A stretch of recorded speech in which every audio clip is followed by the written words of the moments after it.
Edward Hunter markii uu qorayay ereyga ah brainwashing wuxuu ka soo afrogtay ereygan oo af Shiinays ah kaasoo dawladda Shiinuhu ay u adeegsatay in lagu muujiyo ideolojiyada xisbiga iyo dib u habaynta fikradaha la xiriira aragtida shuuciyadda.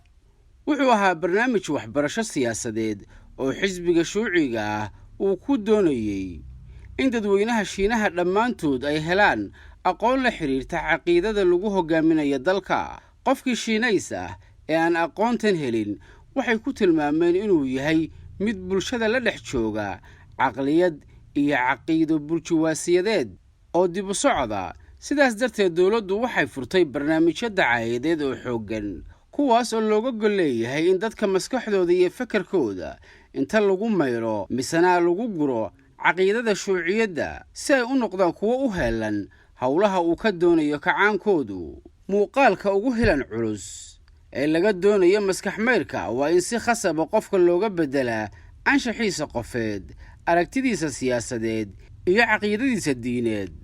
ujeeddadu waa in qof walba uu door cayiman ka qaataa dhismaha bulshada isaga oo raacaya manhaj loo qoondeeyey iyo caqiido lagu qanciyey.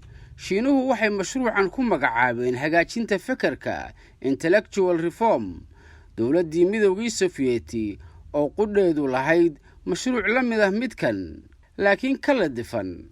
labada nidaam waxaa waddada u ifiyey tijaabooyinkii eeyada ee caalimkii Ruushka ahaa Ivan Pavlov uu ku falaaday kaasoo sheegayay haddii cimilada dibadda ah wax laga beddelo inay sabab u noqon karto cimilada jirka qofka ee gudaha ah in isbeddel ku dhacayo. mashruuca Shiinaha wuxuu ka mid ahaa mashaariicda waaweyn ee xilligan casriga ah lagu jihaynayay ra'yiga guud ee bulsho ee ka kooban malaayiin dad ah. wuxuu ahaa mashruuc dacaayadeed oo lagu qaadanayo casharo bulshada loogu tilmaamayo sida ay doonayaan kuwa xilka u haya. casharadaas oo ilaa heer caqiido gaarsiisan ayaa waxay ahaayeen kuwo loogu celcelinayay si ay maskaxdooda uga daadegto dabadeedna ay u qabatinto. waxaa halkaas ka dhalanaya in cuquusha bulshadu ay ku qormaan fikrado iyo aragtiyo ka duwan kuwii u kaydsanaa oo ay khibrad ahaan horay u dhaxleen. waxaa ka dhaadhacaya anshax cusub iyo caqiido uga imanaysa jaha uusan qofku dareensanayn. jihadaas oo ama qof ama koox ah ama mu'asasad ah ama dawlad ah, laakiin ujeedkoodu waa mid oo waxa uu yahay in la mayro maskaxda qofkan ama bulshada dayacan kadibna ay ku guraan fikrado ay iyagu doonayaan si ay u fulaan howlaha laga doonayo inay qabtaan.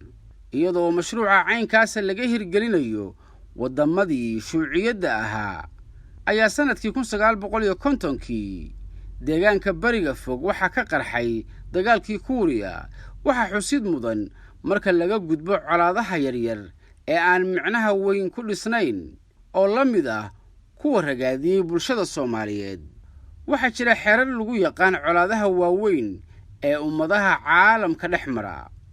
iyagu waxay curiyeen cimilo siyaasadeed oo cusub oo raad ku yeesha jiilasha dunida iska dhaxlaya. haddaba inta ay mugga colaaduhu gaarsiisan tahay iyo cadadka ummadaha colaadaas ka qayb gala ayaa waxaa gaarsiisan saamaynta uu dagaalku yeelanayo iyo raadka isbeddelka ah ee uu reebayo. dagaal weynihii labaad ee dunida wuxuu ahaa dagaal soo mara dunida midkii ugu cuslaa uguna dhaawac xoogganaa sida dagaaladii waaweynaa ee taariikhda galay. wuxuu burburiyey xoogagii caalamka hogaaminayay isla markaas wuxuu soo saaray xoogag cusub oo ku loolama caynaanka siyaasadda adduunka. Maraykanka oo fagaaraha caalamiga aan horay raad ugu lahayn ayaa wuxuu noqday dawladda keliya ee u sharaxan in madaxa loo saaro taajka dawladaha caalamka. wuxuu arrinkaas ku mutaystay in Maraykanku uu ahaa dawladda hogaaminaysay xulafadii dagaalka ku adkaatay. wuxuu ahaa dawladda keliya ee lahayd awoodda nuclearka. wuxuu ahaa dawladda keliya oo uusan dhaawac xooggan soo gaarin dhismo hoosaadkeeda. wuxuu ahaa dawladda keliya oo 75% iska lahayd wax soo saarka adduunka. sababahaas ayaa Ameerika waxay ka dhigtay dowladda ugu mudan caalamka.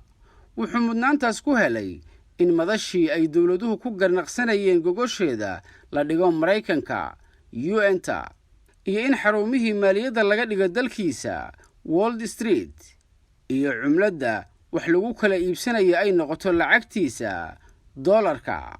Oraah ayaa jirta odhanaysa in la guulaysto way adag tahay, waxaase ka adag guusha in la ilaashado. si haddaba uu ilaashado mudnaantaas uu helay, sanooyinkaas hore Maraykanku wuxuu ka leexday waddadii ahayd inuu si xoog ah ku amartaagleeyo caalamka, taas oo ahayd waddadii uu Hitler doonayey in isaga iyo dadkiisuba ay caalamka kaga yeeshaan mudnaan. Maraykanku wuxuu markaas doortay inuu adeegsado aragtida awoodda jilicsan soft power.